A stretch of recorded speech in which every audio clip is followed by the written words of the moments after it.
Shin kun san cewa a wasu sassa na ƙasar Indiya zallan ganin wata kai wani buki suke masa na musamman?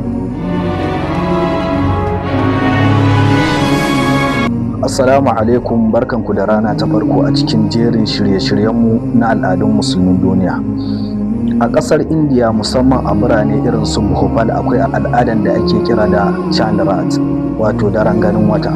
Idan yau aka ce an ga wata, gari yakan amsa, ana busa sarewa, ana buga ganguna, matasa sukan hau kan dawakai suna zaga gari suna Ramadan Mubarak, Ramadan Mubarak.